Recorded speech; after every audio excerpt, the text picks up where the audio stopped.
At 7:42 a.m., while the kettle was still screaming and the apartment smelled like burnt toast, Emily realized her marriage was built on a lie. Not a feeling, not a suspicion, a fact. One message on a phone that wasn't supposed to be there, from a name she had never heard before, saying, "Last night was perfect, same place tonight?" And in that moment, time didn't slow down like in movies. It collapsed. Everything she thought she knew about her husband folded inward, quietly, violently, in the span of a single breath.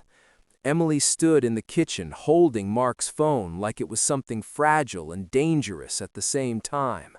Mark was in the shower, humming. The sound drifted down the hallway, familiar, comforting, almost cruel. This was the man she had married 12 years ago, the man who knew how she took her coffee, who always forgot to replace the toilet paper roll, who kissed her forehead every morning before work. And yet, the phone vibrated again, another message, another reminder that somewhere, somehow, there was a version of Mark she had never met. She didn't scream, she didn't cry. She sat down at the small kitchen table and waited for the kettle to turn itself off. Mark came out of the bathroom 10 minutes later, towel around his waist, hair damp, relaxed. He smiled when he saw her. That smile had always been her anchor. Today, it felt like a stranger's gesture. She asked him, calmly, whose phone it was. He froze for half a second, just long enough. Then he said her name, slowly, the way people speak when they're about to lie. That half second was enough. By noon, the apartment was full of voices. Emily's sister Rachel arrived first, breathless, eyes sharp, already furious on Emily's behalf. Then came Daniel, Mark's older brother, the family fixer, the one who believed every problem could be solved with logic and silence. Later, their neighbor, Mrs. Alvarez, knocked on the door with an excuse about a package, but stayed because she sensed something had broken. The small living room, once neutral and safe, became a courtroom without rules. The truth came out in pieces, not because Mark wanted it to, but because lies don't survive pressure. He had another apartment across town, not new, 3 years, another name he sometimes used, another routine, a woman named Claire who thought he was divorced, a job that required late meetings that never existed, weekends that were supposedly spent helping his brother, but weren't. It wasn't just an affair, it was a second life, built carefully, patiently, brick by brick. Emily listened without interrupting. Inside her, memories began rearranging themselves, the canceled vacations, the sudden interest in a new wardrobe, the emotional distance she had blamed on stress. All of it now made sense, and that clarity hurt more than confusion ever had. Rachel wanted answers. Daniel wanted to minimize damage. Mark wanted time. Everyone wanted something, but no one asked Emily what she wanted. She realized then how often she had done that herself, made space, waited, believed. By late afternoon, the apartment was empty again. Rachel left to pick up her kids. Daniel left with a tight jaw and a promise to handle things. Mark left with a suitcase and nowhere to go that felt real anymore. Emily was alone, sitting on the floor, surrounded by ordinary objects that suddenly felt like evidence from another life. She called her friend Hannah, the only person who didn't ask questions right away. Hannah just listened. Silence on the line, steady and patient. Sometimes that's all a person needs when their world breaks. As evening came, Emily walked through the city without direction. She passed cafes where couples laughed, buses filled with tired faces, shop windows glowing with warmth. Life, apparently, was continuing without consulting her. That felt offensive and strangely comforting. She thought about how Mark managed it, the mental gymnastics, the compartmentalization, How easy it is, she realized, to live two lives when you never fully show up in either. That thought scared her more than his betrayal, because it wasn't just about him, it was about how fragile certainty really is. When she returned home, there was an email waiting for her, from Claire. Short, polite, apologetic. She had found out too. Two women connected by a man who had never truly belonged to either of them. Emily didn't reply. Not yet. Some connections don't need words. That night, she slept on the couch, not because the bed hurt, but because she needed distance from who she had been yesterday. Lying there in the dark, she understood something important. The day hadn't just revealed Mark's secret life, it had revealed her own blind spots, the places where trust turns into habit, where love turns into assumption. And as the city outside kept breathing, unaware, Emily realized this wasn't the end of her story. It was the end of a chapter she had outgrown without knowing it. The next morning didn't arrive with clarity. It arrived with weight. Emily woke up before the alarm, her body tense as if it had been standing guard all night. For a few seconds she forgot. Then memory returned in a rush, sharp and efficient, like it had been waiting for permission. The phone, the messages, the other apartment, the realization that her marriage hadn't broken slowly over time, but had snapped in a single day, clean and final. She made coffee and stood by the window, watching the city wake up. Somewhere out there, Mark was waking up too. Somewhere else, Claire was probably doing the same. 3 parallel mornings that were never supposed to intersect. Emily wondered how many times she had crossed paths with the other woman without knowing.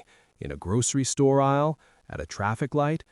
The thought made her feel small and exposed, like the world had been laughing quietly behind her back. By mid-morning, Mark called.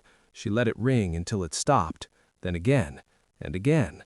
When she finally answered, she didn't say hello. She didn't need to. He started talking immediately, words spilling out too fast, apologies tangled with explanations. He said he had felt invisible. He said it started as an escape. He said he never planned for it to go this far. Emily listened, noticing how every sentence still centered on him, his feelings, his confusion, his fear of losing everything, as if everything hadn't already been lost. She asked one question, just one. When he was living that other life, who did he think she was? There was silence on the line, long enough to be honest. He didn't have an answer. After the call, Emily met Hannah for lunch, a small cafe near the river, the kind of place where conversations stay low and private by default. Hannah didn't offer solutions. She didn't say things would be okay. She told Emily the truth instead, that betrayal like this doesn't just hurt, it rewrites your memory. It forces you to doubt your own judgment, and that the most dangerous part isn't the anger, it's the temptation to rush forgiveness just to make the pain stop. That afternoon, Emily did something she hadn't planned. She went to the other apartment. Mark hadn't given her the address. She found it herself. Old bank statements, a key in a coat pocket, small clues that suddenly seemed obvious.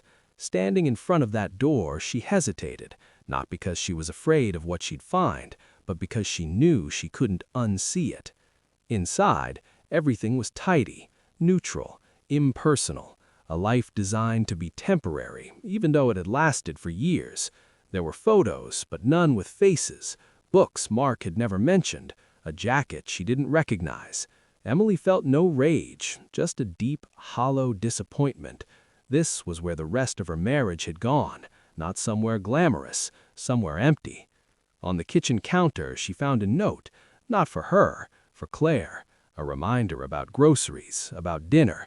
The handwriting was unmistakable, the same hand that had written birthday cards to Emily, the same loops and lines. That was when the anger finally arrived. Not loud, not explosive, focused. She left without taking anything. Some things aren't meant to be claimed.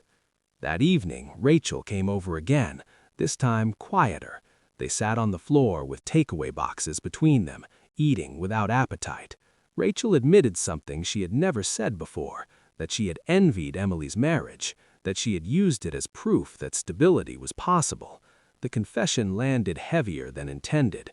Emily realized how public her private life had been, how other people had leaned on an illusion she herself believed in. Later, Daniel sent a message, practical, controlled. He suggested counseling, time apart, a structured approach. Emily didn't reply. She wasn't ready to turn devastation into a project. Before bed, Emily finally responded to Claire's email. Short, honest, no blame, just acknowledgement. 2 sentences that closed a loop neither of them had asked for. Claire replied almost immediately. Thank you. I'm sorry. That was all. Enough. Lying awake, Emily thought about the idea of a second life, how people imagine it as something exciting, forbidden, alive. But what Mark had built wasn't a second life, it was a divided one. And division, she realized, always costs more than it gives. The cost just doesn't show up on the surface at first. She understood then that the real question wasn't whether she could forgive him, it was whether she could ever unknow him. And the answer was already there, steady and clear in the dark. A week passed, and the shock softened into something heavier. Not acceptance, awareness. Emily returned to work, answered emails, smiled when required. From the outside, her life looked intact. Inside, everything had shifted, like furniture moved in the dark. Familiar, but wrong. People noticed, not the truth, but the change. A colleague named Peter asked if she was tired.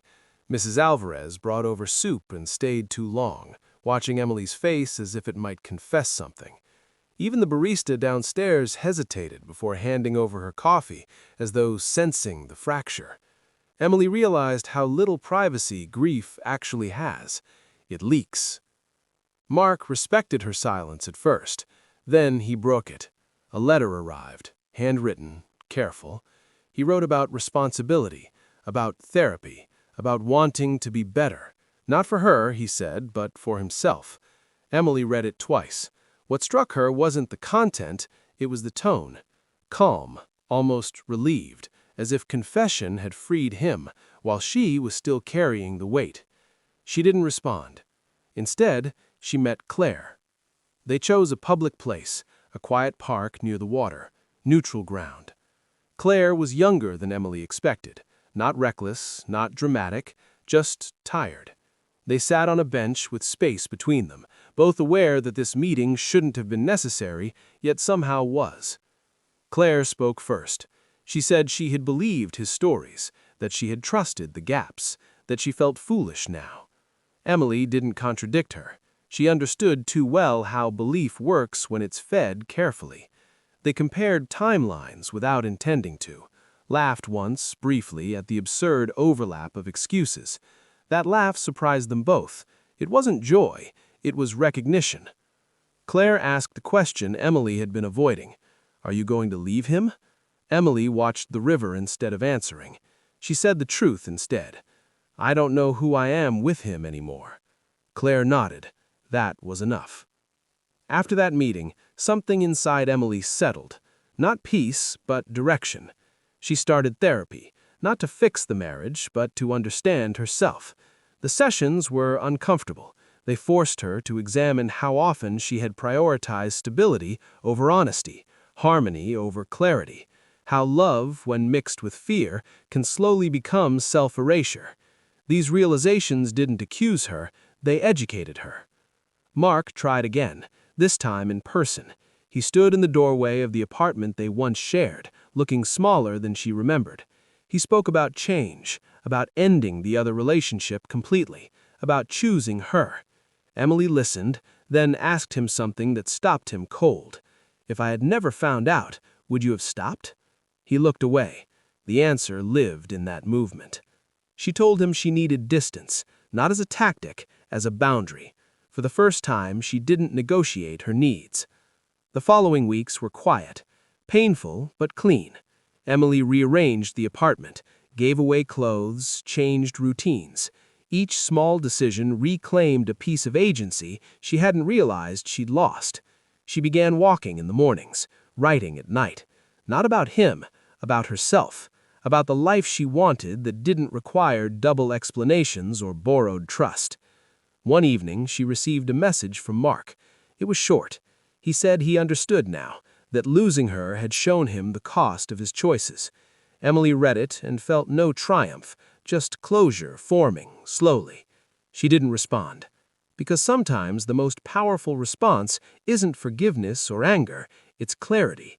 And clarity, once found, refuses to share space with lies. If this story resonated with you, subscribe.